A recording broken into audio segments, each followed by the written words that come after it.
jalan tol Jakarta Cikampek selama 4 tahun. Dia membantu saya. Itu aja dari saya, cukup. Terima kasih. Assalamualaikum warahmatullahi wabarakatuh. Kalau nggak salah ya film Transformer Optimus juga dari Bapak kan? Maaf. Nama asli saya Yaman Sangaji, biasa dipanggil Mantek. Terkenalnya Mantek itu artinya manusia terkenal. Mantap itu gila, keren banget, luar biasa itu. Thank you.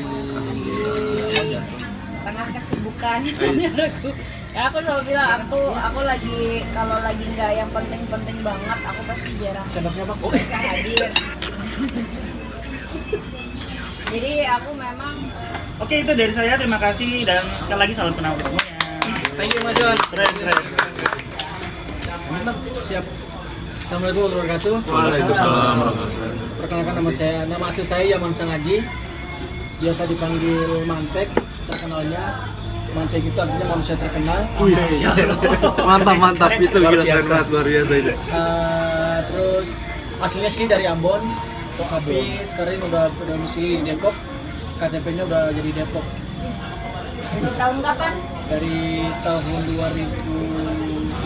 Oh saya Jadi salah satunya kita sudah bekerjasama dengan teman-teman seperti Hamka, BP, dan yang lain. Dan kita juga bekerjasama dengan anak perusahaan yang Honda di bidang logistik, Astroblue, dan yang lain-lain. Kita untuk mengerjakan jalan tol Jakarta Cikampek selama 4 tahun. Dia membantu saya. Itu aja dari saya, cukup. Terima kasih. Assalamualaikum warahmatullahi wabarakatuh. Kalau nggak salah ya film Transformer Optimus juga dari Bapak kan? Maaf. Waalaikumsalam. Selamat siang semuanya. Mungkin beberapa ada yang belum kenal aku sebagai Sekretaris Jenderal GCI Depok 2021 yang dipilih oleh Alfi Yusuf untuk menjadi ESD 2021. Aku masuk GCI itu pada tahun 2019. Aku tahu GCI itu dari catch hari ini. Karena adiknya pacar. Adiknya ini kakak nih adik. Nyangka ya? Gak nyangka. Nyangka kan? Apalagi saya gitu. Iya. Jadi untuk kesibukan saya masih kuliah di Universitas Jakarta dan juga kegiatan saya juga saya bekerja di salah satu perusahaan di bidang advertise food and beverage. Udah sih saja. Terima kasih. Yang sering ngejapri teman-teman. Iya, jadi jangan heran kalau ada yang suka ngejapri dan bawel ngingetin. Itulah saya. Warahmatullahi wabarakatuh. Nama saya Rafli. Saya tahu GCI itu dari kakak adik saya namanya Kak Nadisa. Dari Kak Nadisa sama Kak Aga diajak untuk ngelakuin turnamen MLBB di Depok. Membela ingin Terus daripada kegiatan itu mulailah tahu bahwa di Depok ini ada organisasi GCI dan purely saya tidak tahu apa itu GCI. Purely pada saat itu saya tidak tahu GCI. Lalu saya mengikuti organisasinya pada tahun 2021 kemarin dikontak langsung oleh Melty untuk join ke GCI Depok, lalu dijelaskan apa itu GCI. Gue sama Betul kalau main ini nanti. siap. Saya main basket bersama pelatih saya di salah satu universitas Islam. Pelatih saya juga salah satu Mana dari rumah? di universitas tersebut.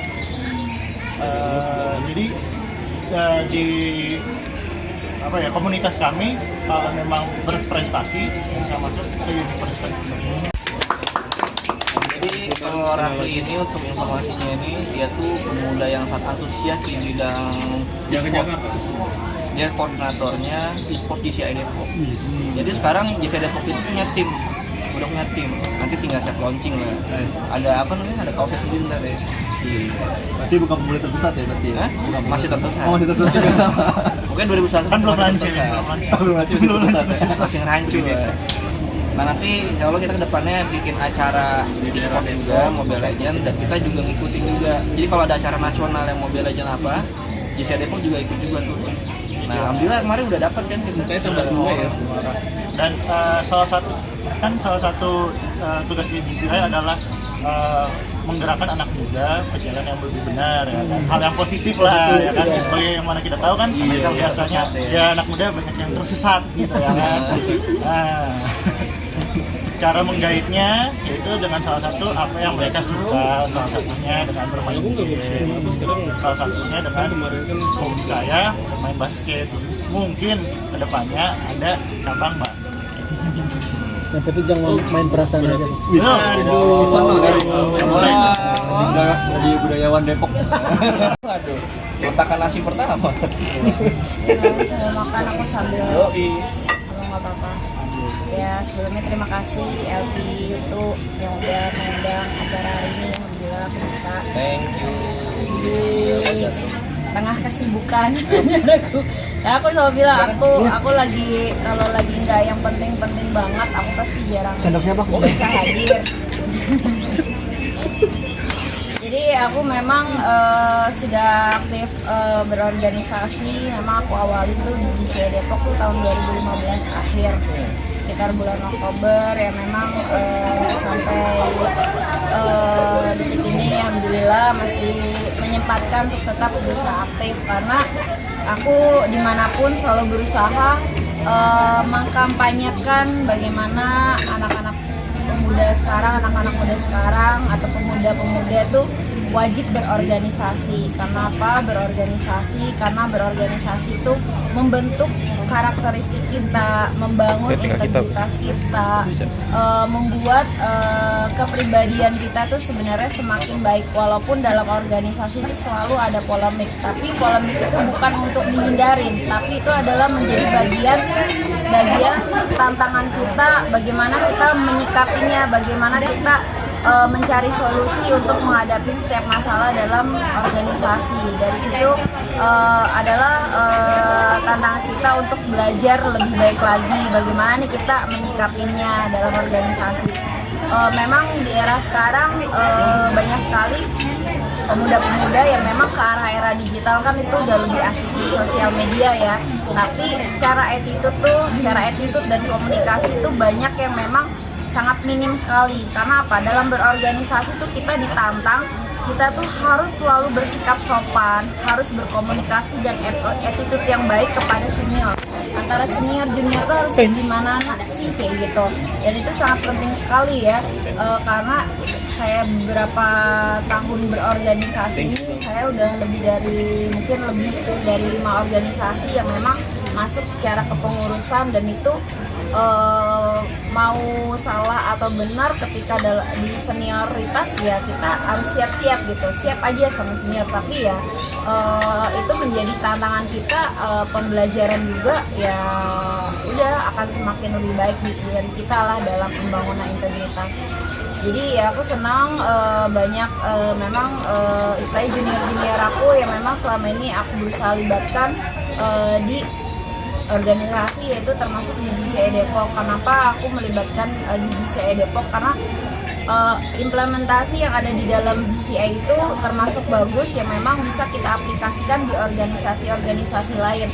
Saya merasa bangga juga ketika baru adalah organisasi besar masuk di GCI dulu, lalu saya bisa mengaplikasikan apa yang ada nilai-nilai dalam di GCI Depok, aku aplikasikan di organisasi-organisasi lain yang alhamdulillah saat ini saya bisa berkembang di beberapa organisasi yang memang cukup cukup ada gitu. Maksudnya cukup ada tuh bukan sebagai anggota yang biasa aja gitu, tapi berperan aktif, berkontribusi itu tidak selalu secara money ataupun materi ya, tapi berkontribusi secara waktu, pikiran dan tenaga. Itu adalah hal yang tidak ternilai dalam suatu organisasi. Jadi pokoknya ya untuk teman-teman di sini ya selalu semangat untuk kita berorganisasi, memberikan impact positif untuk masyarakat, terutama lingkungan terdekat, untuk kita semua sama-sama di sini bisa maju bersama. Karena ketika kita memang optimis untuk maju bersama dalam satu tujuan, ya alhamdulillah sih pasti ada bonding yang kuat antara kekeluargaan yang memang sama-sama tuh kita saling support, yang saling melengkapi apa sih kalian bisnisnya, apa sih kalian profesinya, apa sih yang kebutuhannya ke depan, yang memang bisa saling sinergi, bisa saling kolaborasi. Ya semoga berawal dari GCI Depok ini menjadi satu kekeluargaan yang memang kedepannya bisa menjadi partner dalam bisnis atau partner dalam kekeluargaan, persahabatan, atau mungkin ada yang berjodoh melalui GCI atau yang mengelingkan dari organisasi lain.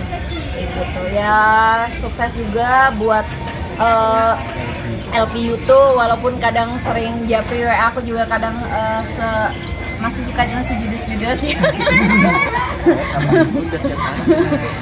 Aku biasa judes kan coba. Iya. Ada ceritanya kan kita. Aduh ya. Jadi selain itu jadi ya kesibukan saya juga akhir ini juga sebenarnya impact yang saya bangun dari beberapa tahun lalu, saya ngerasain banget impact yang saya dapat di saat ini adalah impact yang beberapa tahun lalu proses yang saya bangun di berbagai organisasi yang memang alhamdulillah mungkin kalau dulu orang ya cari tanam benih tanam bibitnya, sekarang alhamdulillah istilahnya mulai menuai lah hasilnya kayak gitu. Karena ya makin kesini itu saya juga pusing, makin banyak dicari orang istilahnya tidak hanya sekedar sebagai konsultan gitu. Cari orang buat nyari utang. Tapi banyak berbagai peluang tawaran bisnis yang memang lagi mulai saya ini mana yang oke, mana yang sesuai, mana yang bisa dijalankan, mana yang memang kita udahlah cukup tahu aja kayak gitu. Paling itu sih. Jadi ya ke depan mudah-mudahan apa yang memang nanti saya bisa support tetap saya support. Saya LBU tuh saking takut saya sibuk sekarang tuh dikirain lupa sama GCI. Aku bilang aku tuh sebenarnya lagi agak nonaktif semua di beberapa organisasi, bukan nonaktif tapi mana yang memang tugas dan tanggung jawab aku datang, tapi kalau nggak ada tugas dan tanggung jawab aku jarang datang karena aku udah punya prioritas gitu, karena aku juga udah ada kontrak dengan beberapa corporate yang memang aku punya tanggung jawab kayak gitu. Terus jadi ya selama aku tetap di GCI, selama bisa support ya tetap semangat aja, jadi jangan takut gitu. Ya, karena apa? Aku ngerasa aku besar melalui organisasi. Ketika aku besar, aku akan balik lagi kok kontribusi untuk organisasi gitu. Jadi mungkin beri kesempatan aku untuk lebih besar lagi secara finansial. Toh apa yang aku dapat juga aku akan balikan lagi ke organisasi untuk berkontribusi lagi. Itu sih, karena apa ya, kita tuh hidup itu kan dalam lingkaran yang memang akan terus berputar, yang memang kita jangan lupa pada saat kita di bawah, lalu kita di atas tuh jangan lupa kita untuk ke bawah kayak gitu. Jadi lingkaran-lingkaran itu tuh jangan pernah kalian lupakan. Dulu kalian berawal gimana, ya terus besar karena siapa. Ketika kalian besar, jadi kalian ingat awal kalian tuh kayak gimana gitu. Seperti itu sih mungkin masukan-masukan. Ikut organisasi kayak orang nge-gym ya. Kita udah bayar mahal, tapi kalau kita nggak manfaatin ya sama aja. Iya. Seperti itu ya, Kak Ceru ya. Terima kasih. Entah ya. Madura di Jakarta. Jakarta itu kuliah sambil bekerja. Kerja di mana, Mas? Untuk sementara kerja di media. Media apa? Media apa? Orang media Kerja di biasa. media di Times Indonesia. Waduh. Kayak yang sepotong-potong. Apalagi orang media. Ya, tinggalnya pindah-pindah. Kemarin Nomaden. di Condet, terus sekarang pindah ke Ciputat dekat UIN. Oh sekarang deket UIN. Sekarang Iya. mau ke UIN. Jauh Bukan di dong. timur lagi. Terus bulan depan mau pindah ke Ragunan. Mana? Keragunannya. Itu lebih dekat sekali. Ke toko, ke toko. Ke Ragunan Buminan. kan nggak kena banjir. Oh. Itu kalau di Keragunan sering kopdar dong kita. Oh ya dekat. Deket Pondok Labu Ragunan. Pondok Labu. Ya rencananya bulan depan mau pindah ke Ragunan. Oh gitu. Kenapa pindah-pindah? Kenapa pindah-pindah? Kan ngekos sama staf sus, sama pejabat. Sama si ini siapa? Dodi. Berarti itu siapa? Ya. Yang dulu itu siapa lupa? Hypno communication. Yang mau saya tanyakan langsung aja, Mbak. Apa yang ada di pikiran teman-teman ketika mendengar kata hypno communication? Mas Edo. Kalau di pikiran saya, terapi. Terapi. Mendengar tulisan, oh saya nanti akan ikut sharing tentang hypno communication. Mas Rafli. Yang kamu bayangin apa? Deep talk. Deep talk. Deep talk. Deep talk. Yang ngomong di dalam. Oh, bijak. Terakhir, pertanyaan terakhir. Apa yang teman-teman harapkan dari sesi sharing tentang hypno communication? Mbak Murin aja deh, yang cewek. Yang kamu harapin apa? Dari sesi ikut hypno communication? Jangan jauh.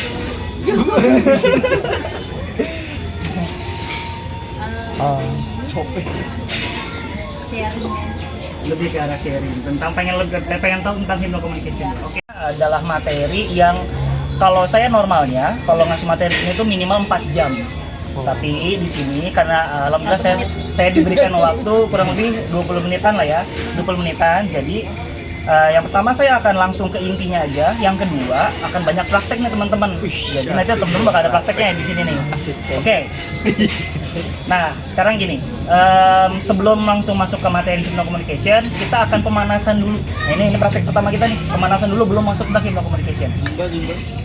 Ini gitu, karena seorang leader adalah bagaimana kita harus pintar-pintar bisa mengambil keputusan atau menentukan sesuatu hal itu di kondisi yang memang tidak pernah kita inginkan. Karena namanya kita punya planning itu tidak akan pernah bisa sesuai atau sejalan dengan apa yang kita sudah rencanakan.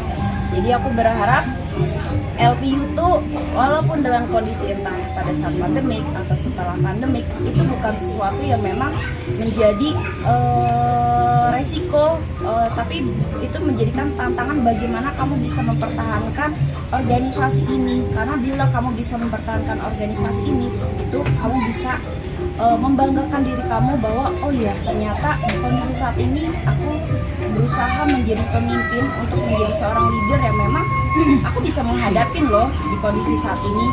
Jadi aku berharap apapun kondisinya, setiap leader itu harus siap menerima tantangan yang memang tidak akan pernah terduga di saat ini atau di saat kedepannya. Aku percaya untuk menjadi leader itu tidak bisa kadang kita membanding-bandingkan, tapi bagaimana kita belajar dari leader-leader yang ada untuk menjadi portofolio kita, untuk menjadi kita bersikap ke depannya seperti itu. Dan terpenting lagi untuk LPU itu terus belajar berkomunikasi yang baik dengan siapa kita nanti akan mau bertemu. Itu kita sebelum berkomunikasi dengan orang tersebut kita harus cari tahu dulu orang itu siapa dan kayak gimana backgroundnya untuk sebelum kita bisa berkarakter berkomunikasi yang pas gimana sih gitu. Karena tidak bisa semua orang kita samakan dalam berkomunikasi. Karena dalam berkomunikasi setiap orang punya karakter-karakter yang berbeda. Sama kayak hari ini mungkin tadi ada VP Edo, ini ada dokter, ada nakes, terus ada seorang ibu tua yang hampir menolak untuk di swab.